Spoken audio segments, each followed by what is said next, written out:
Lecture audio du conte Jorinde et Joringel de Jacob et Wilhelm Grimm par Valérie Alain.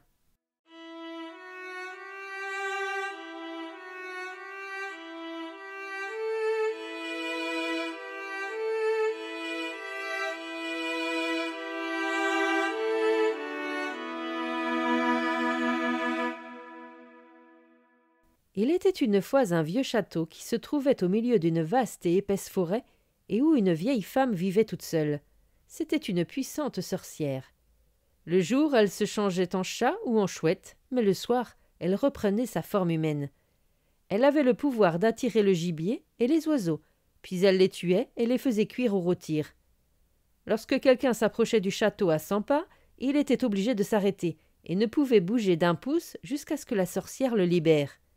Mais si c'était une jeune fille chaste qui s'aventurait dans ce cercle, la sorcière la changeait en oiseau et l'enfermait ensuite dans une cage qu'elle emportait dans une pièce de son château. Elle devait bien avoir dans son château 7000 cages de ce genre, dans lesquelles étaient enfermés des oiseaux rares. Or, il y avait une jeune fille qui s'appelait Jorinde. Elle était plus belle que toutes les autres. Jorinde et un très beau jeune homme du nom de Joringel s'étaient fait la promesse de se marier. Ils étaient fiancés et ils étaient très amoureux l'un de l'autre. Un jour, pour pouvoir vraiment se parler en secret, ils allèrent se promener dans la forêt. « Prends garde à ne pas t'approcher trop près du château, » dit Joringel. C'était une belle soirée. Les rayons du soleil brillaient à travers les arbres, éclairant la forêt sombre et verdoyante, et la tourterelle chantait un air plaintif, perchée sur les vieux hêtres rouges. De temps à autre, Joring se mettait à pleurer. Elle s'asseyait dans l'herbe qu'éclairait le soleil, et elle se lamentait. Joringel se lamentait aussi. Ils étaient aussi bouleversés que s'ils devaient mourir. Ils regardèrent autour d'eux, perdus, et ne sachant comment rentrer chez eux. On voyait encore la moitié du soleil au-dessus de la montagne. L'autre avait déjà disparu. Joringel regarda à travers les buissons et vit le vieux mur du château tout près de lui. Il prit peur et une terrible angoisse le saisit. Jorinde se mit à chanter. Mon oiseau à la petite bague rouge chante sa douleur, douleur, douleur. Il dit à la colombe qu'elle mourra bientôt et chante sa douleur, doux, cui, cui, cui, cui, cui, cui. Joringel regarda dans la direction de Joring. Elle était devenue un rossignol qui chantait cui, cui, cui, cui. Une chouette aux yeux flamboyants passa 3 fois autour d'elle en volant et en criant « Ouh, ouh !» Joringel était incapable de faire le moindre mouvement. Il était là comme pétrifié, ne pouvant ni pleurer ni parler, ni bouger la main ou le pied. À présent, le soleil s'était couché. La chouette s'engouffra dans les branches d'un arbuste, et aussitôt une vieille femme toute tordue en sortit, maigre et au teint jaunâtre. Elle avait de grands yeux rouges et un nez tordu dont la pointe lui touchait le menton.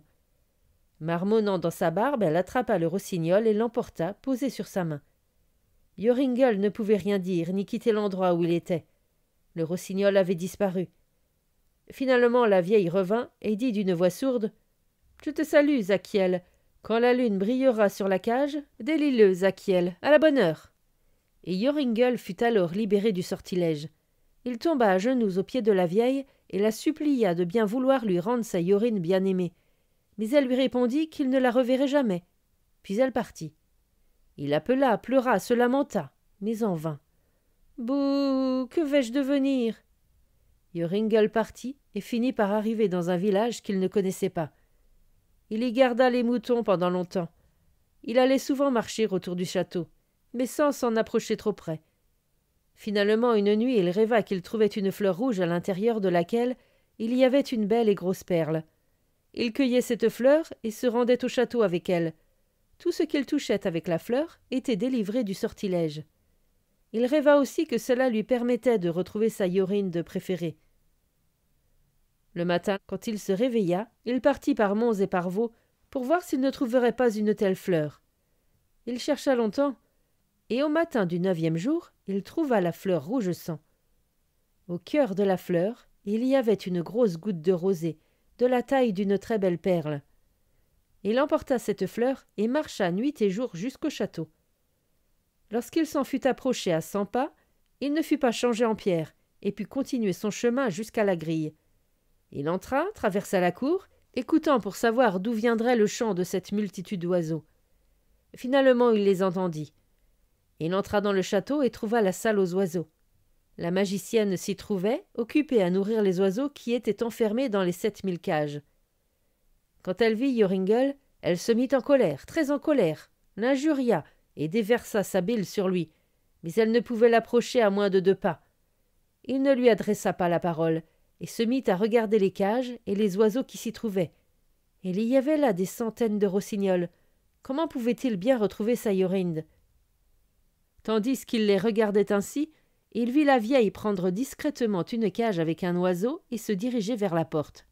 Il bondit aussitôt vers elle, toucha de sa fleur la cage, puis la vieille femme. À présent, elle avait perdu ses pouvoirs de magicienne, et Jorinde apparut. Elle avait passé son bras autour du cou de Joringel, et elle était aussi belle qu'auparavant. Il changea alors tous les autres oiseaux en jeunes filles, puis il rentra chez lui avec sa Jorinde préférée. Et ils vécurent longtemps, heureux ensemble.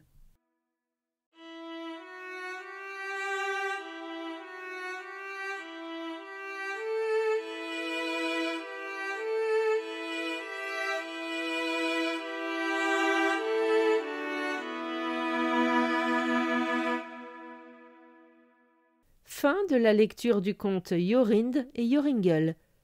Merci de votre écoute, je vous rends vos oreilles, cœur avec les doigts,